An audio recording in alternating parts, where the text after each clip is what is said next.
Chapter 1: Arrival. Adrian had never heard of Ashburn House until the letter arrived. The message, written on aged paper, informed her that she had inherited the crumbling mansion from a long-lost relative. Desperate for a fresh start, she packed her belongings and drove through the mist-shrouded hills to her new home. The house loomed at the end of a narrow gravel road, its silhouette sharp against the blood-orange dusk. A chilling wind whispered through the skeletal trees as she stepped onto the front porch. The old wooden door creaked open, revealing an interior draped in dust and shadows. Faint echoes of past lives seemed to linger within the walls. Chapter 2: The House Remembers. The first night was uneventful, except for the dream. Adrian saw a woman in an old-fashioned dress standing at the foot of her bed, her face shrouded in darkness. The woman whispered something Adrian couldn't understand, and then she was gone. The next morning, Adrian explored the house. She found paintings of unknown people, a library filled with archaic books, and a series of journals written in spidery handwriting. One entry caught her eye. "The house remembers. The house waits." Unease prickled her skin, but she brushed it off. The house was old. Old houses creaked, whispered. That was all.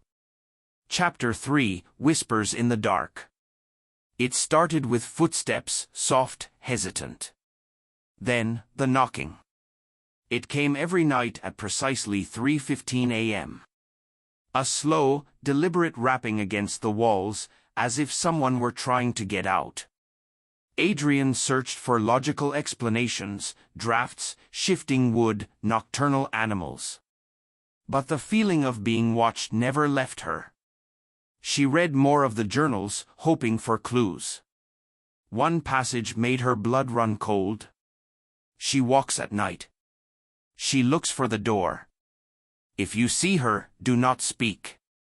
Chapter 4: The Locked Room. One door in the house remained locked, its handle rusted with age. No key she found could open it. But one night, after another session of knocking and whispering voices, the door creaked open on its own. The room beyond was covered in dust, its walls lined with mirrors. A single chair sat in the center, and on it rested a book bound in cracked leather. Adrian turned a page. The ink was smudged, but one phrase stood out. "She is trapped. But not forever." The air grew heavy, pressing against her chest. A cold breath kissed the back of her neck. She spun around. Nothing. Chapter 5: The Woman in the Mirror. The reflections in the room seemed wrong. They moved a fraction too slow, their expressions subtly twisted. Then, one smiled. Adrian fled, slamming the door behind her. The knocking started again, louder this time. She had to leave. But as she grabbed her coat, she saw it, scratched into the floorboards by the front door. It's too late. Chapter 6: The Final Night. The whispers became voices. They called her name.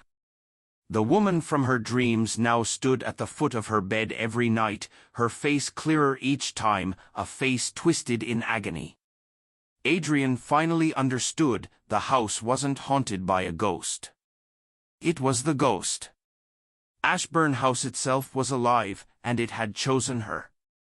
As the clock struck 3:15, the walls trembled. Shadows stretched toward her. The locked door burst open, revealing the mirror room. She saw her reflection, but it wasn't hers anymore. Chapter 7: The Name Lives On. No one heard from Adrian again. Weeks later, a new letter was sent, informing another distant relative of their inheritance. The cycle began again. And beneath the final entry in the old journal, new words appeared as if written by an invisible hand. At Kanchaknapong, R6F.